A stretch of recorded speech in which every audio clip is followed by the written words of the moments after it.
Este es el noticiero diario del Public News Service de el lunes 16 de marzo de 2026. Cuenta con reportajes de Mike Moen, Frida Ross, Nadia Ramlagan, Edwin J. Viera, Mark Moran y Judith Bruce Branch. La guerra entre Estados Unidos e Israel e Irán ya lleva 3 semanas. El domingo se informó ampliamente que el llamamiento del gobierno de Trump a China, Francia, Japón, Gran Bretaña y otros aliados para que envíen buques de guerra al estrecho de Hormuz aún no ha dado lugar a compromisos firmes. La seguridad de esa zona se considera vital para limitar nuevas interrupciones en los envíos de petróleo, dado el alza vertiginosa de los precios de la gasolina. Mientras tanto, tanto Estados Unidos como Irán se culpan mutuamente por el estado de las conversaciones de alto el fuego. Y mientras continúan los combates, el Ministerio de Salud de la Autoridad Palestina informó este fin de semana que soldados israelíes dispararon contra un automóvil que transportaba a una familia en el norte de Cisjordania, matando a 4 personas, entre ellas 2 niños. Esto según NPR. Por otro lado, la administración Trump ha dado marcha atrás en su propuesta de prohibir por completo los colorantes alimentarios que se sabe que causan problemas de salud. En su lugar, el director del Departamento de Salud y Servicios Humanos, Robert F. Kennedy Jr., está pidiendo a los fabricantes de alimentos que acepten eliminar 6 colorantes sintéticos derivados del petróleo de sus productos. Thomas Galligan, del Centro para la Ciencia y el Interés Público, afirma que estos aditivos pueden provocar problemas del comportamiento agudos en los niños. Cito, pueden provocar agresividad, afectar al sueño, y cuando los niños están expuestos a esos factores repetidamente, los efectos pueden acumularse e impactar en su éxito académico y social. Fin de la cita. Galligan afirma que una vez que un niño deja de consumir alimentos con colorantes, muchos síntomas desaparecen. Kennedy ha defendido la iniciativa del acuerdo voluntario como un avance que debería incentivar a las empresas alimentarias a adoptar alternativas más seguras y de origen natural.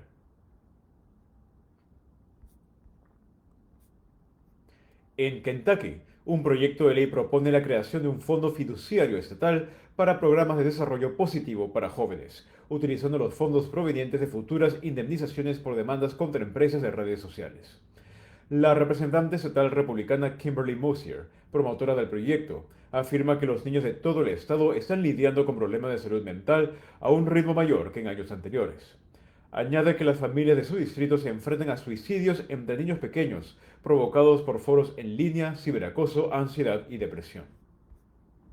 Cito, he estado trabajando con Jamie Seitz, una madre del norte de Kentucky que perdió a su querida hija Audrey por suicidio. Tenía solo 13 años y Jamie tenía todos los controles parentales establecidos. Fin de la cita. Se han presentado miles de demandas contra importantes empresas de redes sociales como Meta, TikTok, Snapchat y YouTube, acusándolas de diseñar plataformas adictivas que perjudican la salud mental de los niños. Entre ellas se incluyen acciones legales de más de 40 fiscales generales estatales, cientos de distritos escolares y miles de familias con importantes juicios que comenzaron este año. El proyecto de ley que se está debatiendo actualmente se encuentra en comisión.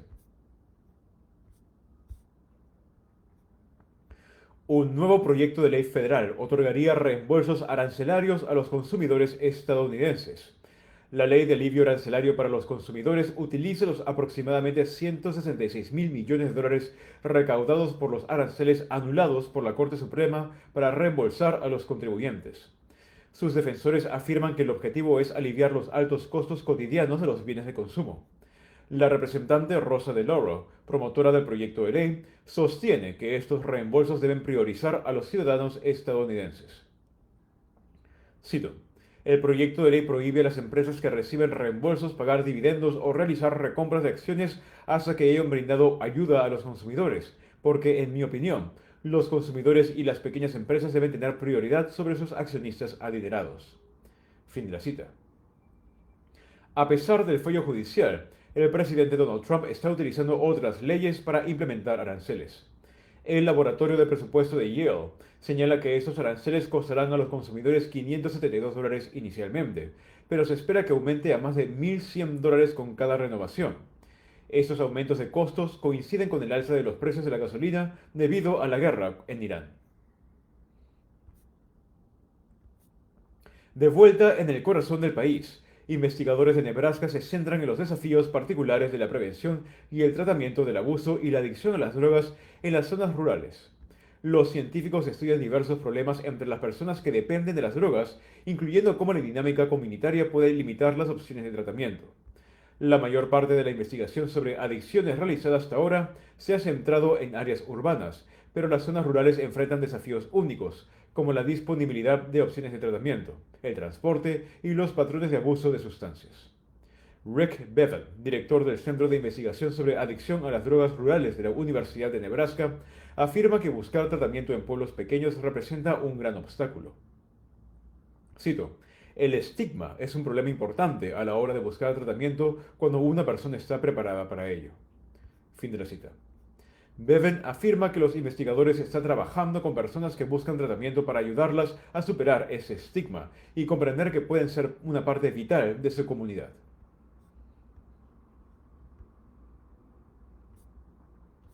Mientras tanto, en Illinois, impulsa la reforma de su sistema de justicia juvenil.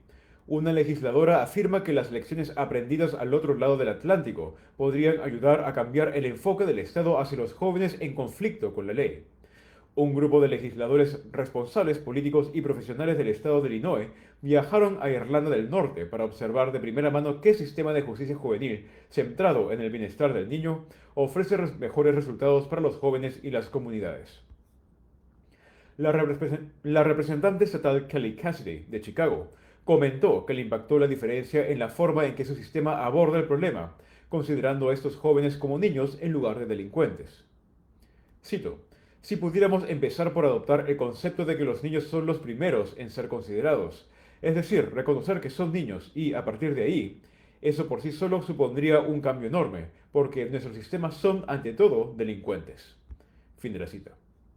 Cassidy también señala que los fiscales no son políticos en Irlanda del Norte, lo que, según ella, elimina el carácter político competitivo de todo el sistema de justicia juvenil de la región.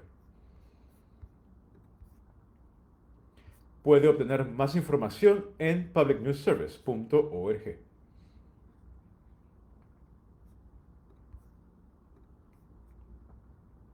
De El Lexington Herald Leader por Christopher Deitch. Miles de habitantes de Kentucky se quedaron sin electricidad el lunes por la mañana, tras las fuertes tormentas que azotaron el estado durante la noche del domingo. Según el sitio web de seguimiento de cortes de energía poweroutage.us, más de 24.400 clientes se encontraban sin luz a las 7 de la mañana, aunque esa cifra se redujo a unos 21.300 a las 9 de la mañana. El condado más afectado fue el de Laurel, que reportó casi 4.000 cortes de energía a primera hora del lunes. Otros condados con cortes significativos fueron Grayson, Wayne, Nelson y Clinton, cada uno con más de 1.300 clientes afectados.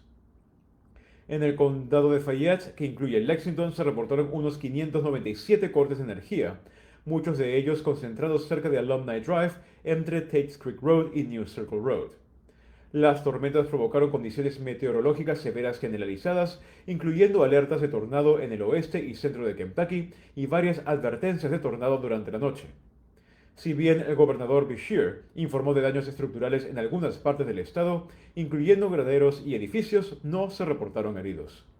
Fuertes vientos acompañaron al sistema de tormentas. La red meteorológica de Kentucky registró ráfagas de viento de al menos 80 km por hora en los condados de Nicholas, Powell, Wayne y Owen. En Lexington, la ráfaga más fuerte alcanzó los 75 km por hora la madrugada del lunes. Se espera que un frente frío que se desplaza hacia la región el lunes traiga chubascos de nieve dispersos y posibles ventiscas.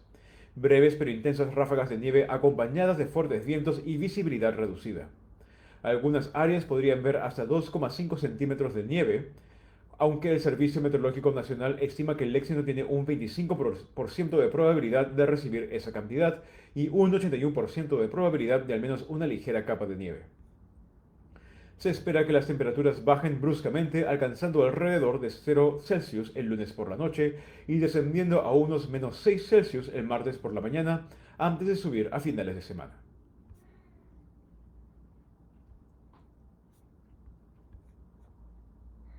De El Lexington Herald Leader por Taylor Six. Casi 70 abogados de Kentucky han firmado una carta advirtiendo que el proceso de destitución contra Julie Muth Goodman podría sentar un precedente peligroso para el Poder Judicial. Un comité legislativo de destitución programó una audiencia para decidir si recomienda la destitución de la jueza del circuito de Fayette, quien ha ejercido desde 2019 y cuenta con más de 4 décadas de experiencia legal. La petición de destitución fue presentada en enero por el ex representante estatal republicano Killian Timoney, quien argumenta que Goodman abusó de su autoridad y cometió faltas en el ejercicio de sus funciones. Su denuncia se centra en 6 fallos que, según él, demuestran parcialidad, desprecio por los precedentes y activismo judicial excesivo. Sin embargo, los abogados que firmaron la carta de 11 páginas enfatizan que su preocupación no radica en si las decisiones de Goodman fueron correctas, sino en si los legisladores están intentando castigar a una jueza por fallos impopulares. Argumenta que tal acción podría socavar la independencia judicial y violar la separación constitucional de poderes. En los 234 años de historia del estado de Kentucky, la legislatura estatal nunca había destituido a un juez únicamente por discrepar con decisiones judiciales. Una de las sentencias más controvertidas fue la desestimación de un caso de homicidio imprudente contra Cornell Thomas, acusado de un accidente de 2020 que causó la muerte de Tammy Botkin. Goodman desestimó los cargos en 2023, argumentando que el acusado había sido acusado de forma excesiva debido a prejuicios raciales por parte de la fiscalía. La decisión fue posteriormente revocada por el Tribunal de Apelaciones de Kentucky tras la intervención de Russell Coleman. Goodman ha impugnado el proceso de destitución ante los tribunales, alegando que viola sus derechos al debido proceso. Philip Shepard se negó a bloquear la audiencia legislativa, pero programó una conferencia posterior para revisar cualquier inquietud procesal. Mientras tanto, la abogada de la Commonwealth de Fayette, Kimberly Byrd, ha instado a los legisladores a destituir a Goodman, presentando cientos de páginas de transcripciones que alegan una conducta parcial e irrespetuosa por parte de la jueza. Los partidarios de la jueza argumentan que el proceso tiene motivaciones políticas y advierte que podría amenazar la independencia de los tribunales en todo el estado.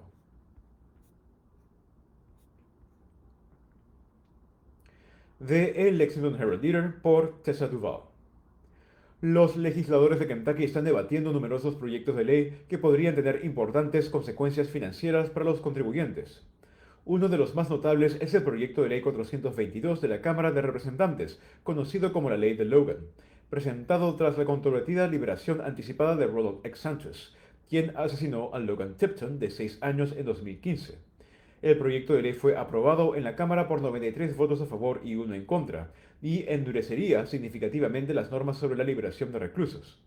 Sin embargo, un análisis del sistema penitenciario encontró que la medida podría generar aumentos significativos a largo plazo en los costos, lo que podría añadir cientos de millones de dólares al presupuesto penitenciario estatal con el tiempo. A la vez, la administración de Andy Beshear ha creado su propia página web Datos y Notas Fiscales para estimar el impacto financiero potencial de la legislación. Los funcionarios dicen que la iniciativa promueve la transparencia porque la ley de Kentucky no exige que cada proyecto de ley incluya una declaración de impacto fiscal. Por ejemplo, el proyecto de ley 103 de la Cámara de Representantes, patrocinado por Mark Hart, busca poner fin al mandato estatal que exige fluoruro en el agua potable pública. La oficina del gobernador estima que el cambio podría aumentar los costos de atención dental en 19.7 millones de dólares a 59.1 millones de dólares en todo el estado, con varios millones de dólares que podrían recaer sobre el gobierno estatal. Otra legislación que avanza en la Asamblea General se centra en la industria del cuidado infantil del estado. El proyecto de ley 6 de la Cámara de Representantes reformaría el sistema de calificación de 5 estrellas de Kentucky para los proveedores de cuidado infantil, exigiría la capacitación para los trabajadores que atienden a niños con necesidades especiales y mejoraría el seguimiento de la oferta y la demanda de cuidado infantil. Otros proyectos de ley facilitarían las inspecciones para nuevos centros de cuidado infantil, proporcionarían incentivos financieros para los centros que preparan mejor a los niños para el jardín de infantes y ampliarían el espacio que las instalaciones de cuidado infantil pueden considerar al determinar la capacidad de inscripción. Los grupos de defensa también están presionando para que se tomen medidas antes de que finalice la sesión. La Alianza de Defensores de Planned Parenthood realizó recientemente una manifestación en Frankfurt instando a los legisladores a abordar temas como la educación sexual y la pobreza menstrual. Legisladoras como Vanessa Grossell y Lisa Wilner hablaron sobre cómo mejorar el acceso a la atención de salud reproductiva y la educación sexual integral. Con aproximadamente un mes restante de la sesión, más de 270 proyectos de ley han sido aprobados por una Cámara Legislativa, pero no por la otra. Los legisladores deben finalizar la legislación antes de que comience el periodo de veto, después del cual podrán volver para anular cualquier veto emitido por el gobernador Beshear.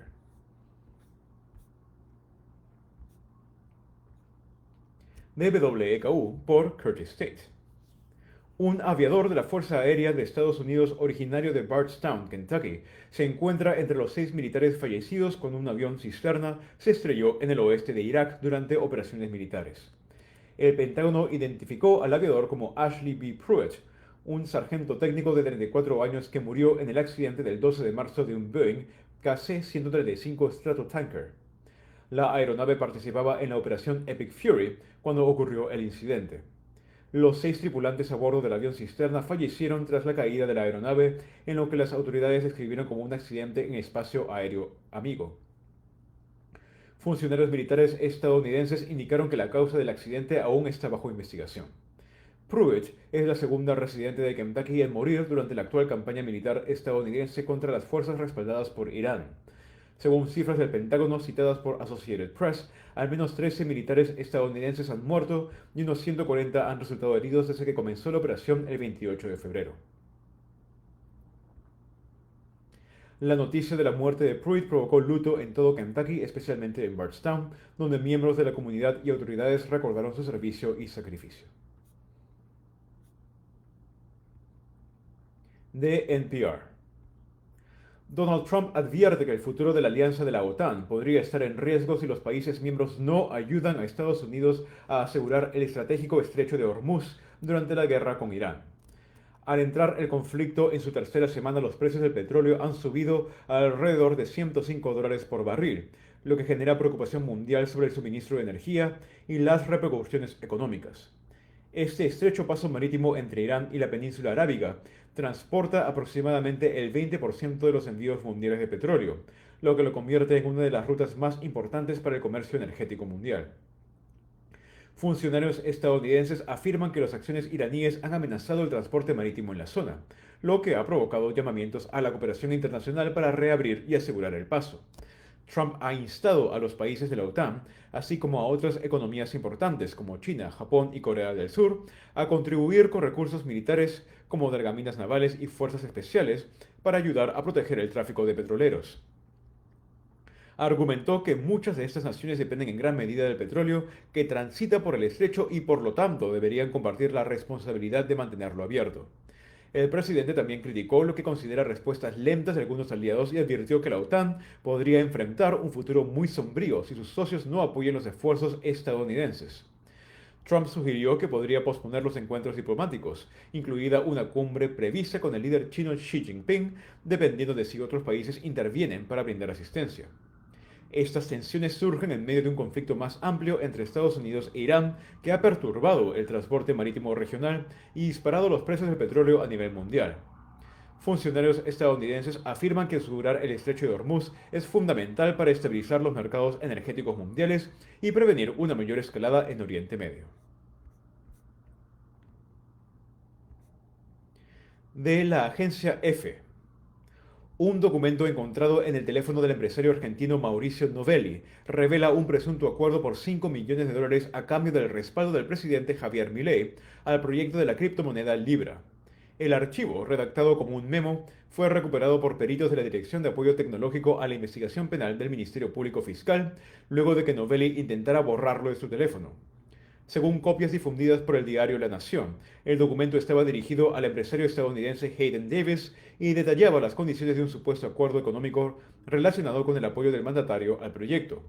El memo establecía 3 pagos que en conjunto sumarían $5 millones, un primer pago de $1,5 millones en tokens o efectivo por adelantado, un segundo pago del mismo monto cuando Milei publicara en la red social X que Davis y su equipo lo asesoraban en temas de blockchain, y un tercer pago de $2 millones condicionado a la firma de un contrato presencial para brindar asesoría al gobierno en blockchain o inteligencia artificial. El documento habría sido escrito entre octubre y noviembre de 2024, antes de que Davis viajara a Argentina y se reuniera con Milei en la Casa Rosada. Aunque no hay pruebas de que el acuerdo se concretara, algunos hechos coinciden con lo descrito. El 30 de enero de 2025, Milei se reunió con Davis y publicó una foto con él en X, presentándolo como asesor en blockchain. Además, peritajes del teléfono de Novelli revelaron comunicaciones con el presidente, su hermana Karina Milei y otros funcionarios antes y después del lanzamiento y posterior colapso de Libra el 14 de febrero de 2025. Pueden encontrar más información en kentucky.com y weku.org.